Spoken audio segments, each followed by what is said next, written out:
I'm reading a book and the girl says, broke people keep other people broke. And after hearing that yesterday, I was listening to it as I was on my way to an insurance meeting. After hearing that, I just thought about where I was a couple years ago.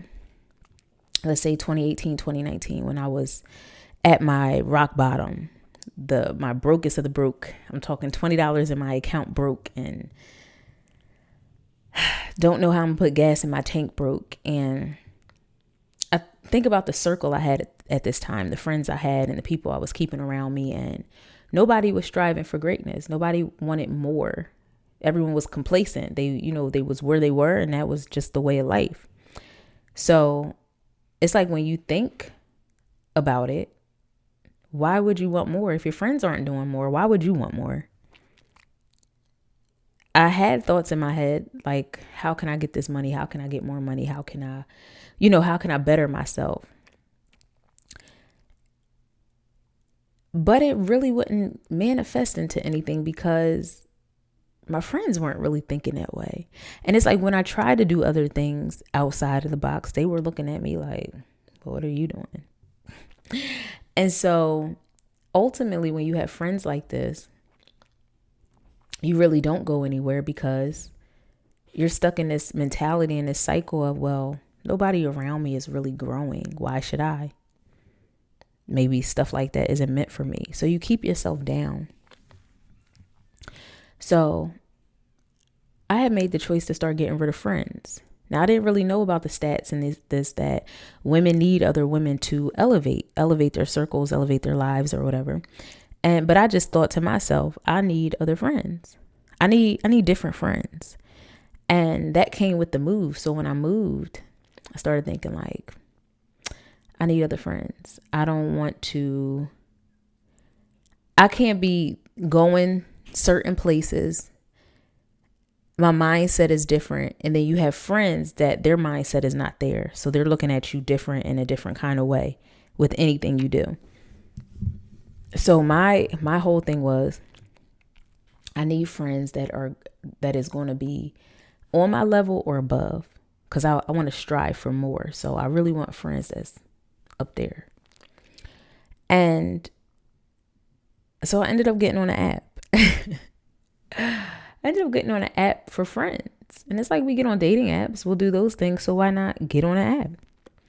Got on an app and I met this girl, best friend now. And she asked me a question. She said, how intentional are you? What kind of friendship, like how is your friendships? Like, how do you act in your friendship? How do you expect me to act in a friendship? How do you expect me to show up? How do you show up? How are we going to navigate this friendship? And when she said that to me, I'm like, wow, nobody's ever asked me that. Nobody's ever asked me, what kind of friend am I?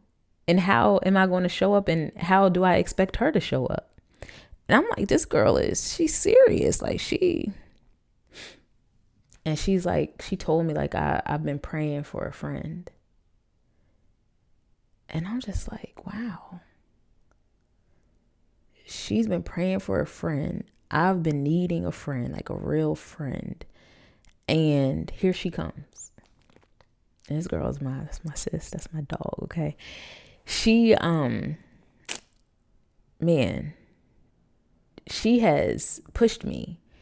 She has inspired me. She has, spoken life into me. And I don't know. Oh, gosh. Y'all are going to say I am just an emotional ball of energy. And I don't want to get emotional, but I say this to say, when you are trying to elevate your life and you're trying to move past where you've grown up, move past who you are, and you're trying to elevate, you're trying to grow, you want to learn, you want to be inspired, you want to get to your next level. The book even talks about this.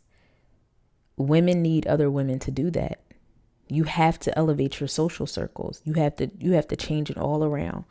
One example she used was a girl, she does a friend audit. I don't know if she said every year or every 90 days. I don't remember the time frame. She does a friend audit and she goes through a checklist. Have I spoken to this friend in this time period? Has this friend's conversation been draining? Has this friend said anything to uplift and inspire? And it's like, we need to start doing that. Let go of people. If it's not productive, it's not producing anything great, it's draining you. Your friend is always calling, talking about relationships that's draining her and you can't stomach another minute up, let her go. If we're not talking about elevating success, ways to enjoy each other's company, ways to show up for each other, elevation, success, let them go. Let them go. So if you're new here, my name is Kendall and I'm a single mom of 2. And that's what we talk about here on this channel: elevating, growing, becoming financial literate, elevating, growing, and just living our lives on our terms. I desire a life of location freedom, and that's what I'm going to get. So I made a post about my top 3 the top 3 licenses that you should get to build wealth. And that's your securities license. And that's not to be confused with security guard. This is securities license. So you're able to be a financial advisor. You handle investments. The next one is life insurance and real estate. And I'm going for the top 2, securities and life insurance. So right now I'm in the middle of getting my life insurance. And I went to a meeting last night. It was my first meeting. And let me tell you guys, the energy was just insane. The energy was amazing. Like, I've never been in a room like that. And so if you're in the Raleigh area, Raleigh, Durham, Cary, Clayton, all those areas, Nightdale, and you're interested in coming to a meeting, I'm going to put my social media handles in my description. Just shoot me a message. Let me know you're interested. I may put it in my stand store. We have a meeting every Tuesday and every Saturday. Tuesday night, Saturday morning, and gems are dropped. Information is dropped. Like, it's very good. Like, I'm so glad that I was introduced to this, because I know it's going to change my life. I just know it is. And I talked to everyone, was just so warm and welcome, and the energy was high, and I'm just like, oh, this is so amazing. I love this. And then when you're in a room with like-minded individuals, like, the people there are just so, they're not thinking negative. Nobody's thinking down about anything. They're thinking, what can I do today to elevate myself next? What can I read today? What can I listen to today? Who can I talk to today? You know what I mean? It's not no negative thinking. It's not no crabs in the barrel thinking. It's not none of that. And I talked to, so I was introduced to I want to say the president of the chapter. I'm not sure. I'm learning the hierarchies, guys. Please forgive me if that's not the role. But he's like, I see it in your eyes. You want this. You want this. And I'm like, I do. And I almost got emotional last night, y'all, because I'm just like, I do it. You see me. I want this.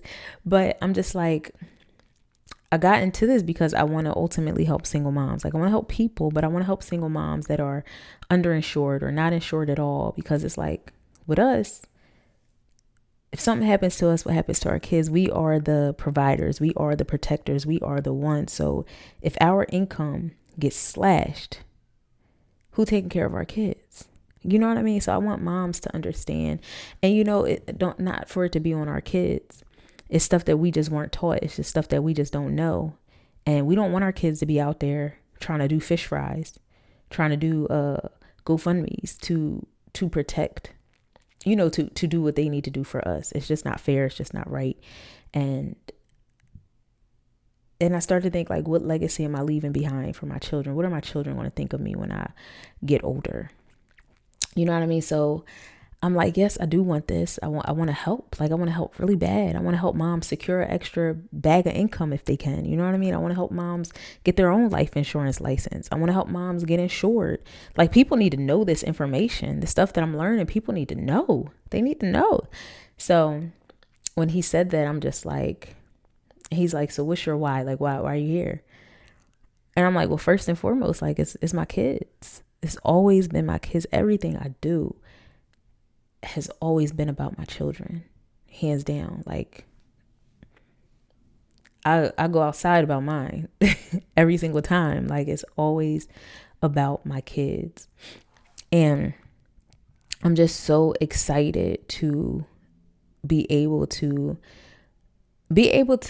pivot, be able to learn this information, and then to be able to give it out ultimately. But yeah, the meeting was amazing. The meeting was amazing. So you can bring guests. Like, I just invited you. Come on down. And by the way, you could be licensed in any state. Like, you don't have to be in the Raleigh area. You can get your license everywhere.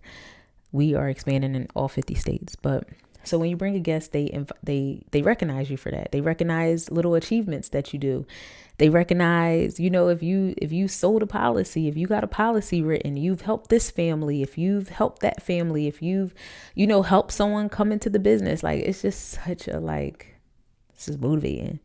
So they're like, oh, you bought a guest on your first day. Come up to the front. You bought a guest. And I'm like, I bought a guest. And it just is so it just feels good being recognized and just hearing different people speak and, just being in a room with like-minded people. Nobody's thinking negatively. Everybody has elevation on the mind. And I really, really appreciate that. And everybody's so helpful. And I really, really, really, really, I don't know. I feel like I found my thing. I feel like I found my calling. And it's like the last 2 years I've been in a limbo trying to figure out, what am I going to do? What's next? What am I going to do? And I just didn't know. But now, I think that's part of the reason why I got emotional yesterday too, because it's like I finally found my thing. Like, I'm going all in with this. And so that's the update with the life insurance. We're updating. Second day, I've actually have 2 members on my team now. So my plan is to build a team across the U.S. Like, my small term goal right now is I want 50 licensed agents with me helping moms in other states, because of course I'm going to get my license in North Carolina once I pass my test, take my test.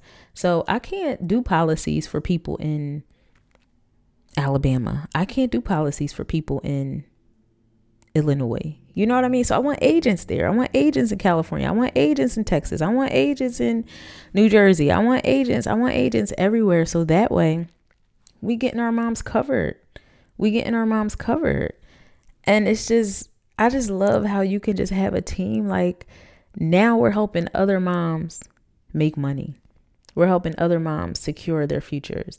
We're helping other moms secure their children's futures. That's what it's about. I'm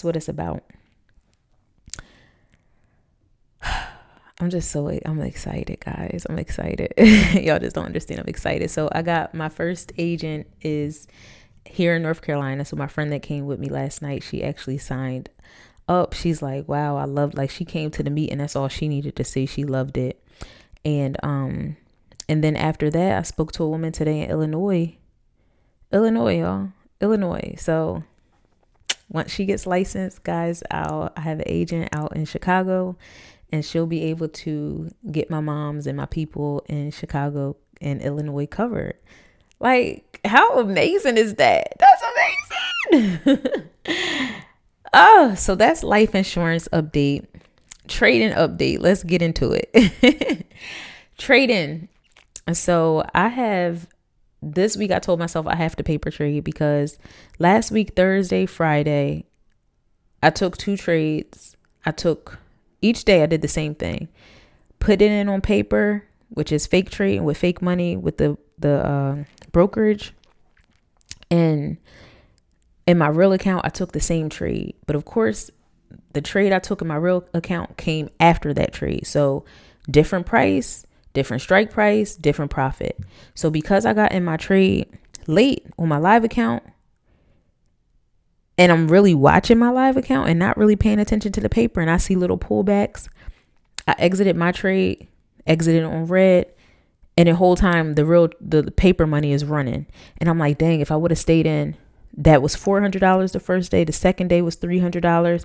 Monday, over the weekend, I told myself, we're not doing this no more. We're going to get in on our real money. No more playing with the play money. Get in, stop second guessing your setup, get in, let it run, and then get out. What did I do, y'all? What did I do? I got in with the paper money. I did the same thing I told myself not to do. Got out on red, made, what was it? 379 or something like that on paper. So I'm like 3, 6, 7, 8, 9, 10, $1,000. $1,000, y'all. Now I'm just saying this number out loud. Now I'm getting mad again. $1,000 over 3 days. I ultimately just missed out on because what? Fear, getting out of the trade, playing around. So I said, this week you got to go on paper. You got to practice holding that trade and being okay with it. Getting in on your trade and getting out at the right time. And I don't have no problem exiting unless I'm exiting on red, but it's getting in at the right time and just holding, calm down on those pullbacks. So I told myself, you're going back to paper this week. That's your rule. So today I met up with a friend. She trades futures and we went to the coffee shop. We traded together, but we told each other she had her own reasons for why she was paper trading this week. And so we took a paper trade today. Got in perfectly. So ES on futures mirrors SPY on options. Same exact chart. Moving the same exact way. So she traded that one. I traded mine. Got in the same time. Boom. Up $200. Paper. And I'm just mad because I'm like, now we up to $1,200 that we don't got. So I'm like, I should have got in with my real money. She's like, no, because your rule was you're not trading. So my plan was to not trade until Thursday. Tomorrow's Thursday. I may not trade tomorrow and I may just start fresh Monday, or maybe I'll look and just see if I see a setup. If I do, get in. If I don't, it's Thursday. Till Thursdays be good. And then Friday, the market is closed. So I'm just like, stop second guessing yourself. Stop second guessing yourself. And I also told me I've been putting my money, another brokerage I'm building up. I told myself when it gets to 2,000, I'm going to start trading with that one. But I don't know. I might push it to 5K. I don't know. I don't know what I'm going to do yet, but I have to stop second guessing my setups. Get in a trade, get out, respect your rules. That's it. Respect your rules. Sit through the pullbacks. Stop exiting out early. Because look, $1,200. $1,200. But you go through these things when you trade. You know what I mean? You got to learn your strategy. Once you get your strategy down, you good. So I don't know. I might start trading in the afternoon too. I've been liking the setups in the afternoon. But I'm just happy that I'm learning. But we're about to, we on month 3 now. Yeah, this is month 3 because February, March. So I haven't really had any profit because every profit I've made, I've lost. You know what I mean? Like my account is still on my account hasn't grown because every profit I've made, then I've taken a big loss. You know what I mean? Hey, we made 200 there. We made 40 here, 30 here, 20 here, 50 here, then boom, $300 loss. You know what I mean? So you losing everything you ultimately made when that month, which was my first month, February, I wasn't managing my risk correctly. March, I don't know what I did. I need to look at my P&L calendar. I don't know what I did. I know I didn't make no profit in March. I think the same thing, like my losses either was the same as or outweighed my wins. So it's no profit. So April, I want to make profit. You know what I mean? April should be a profitable month in trading. That is the goal, to have a profitable month in trading. You know, if we could just do 2K a day, 200 a day is 6K a month. 2K a day is 60,000 a month. Start thinking about money like that too. Hey, I just want to make $500 a day. That's 15K a month. Hey, I just want to make $300 a day. That's $8,000 a month. I've always been like, that's my way with numbers, but that's my goal though. Just $100 to $200 a day is my goal for April. So let's see how it goes. Today was the 1st of April. I did not trade. It is what it is, but I don't know. That's where we're at with our money and our finance life. That's where we're at with it. Life insurance, trading, my 2 babies, and I will continue to update you guys as we go. I'll see you tomorrow.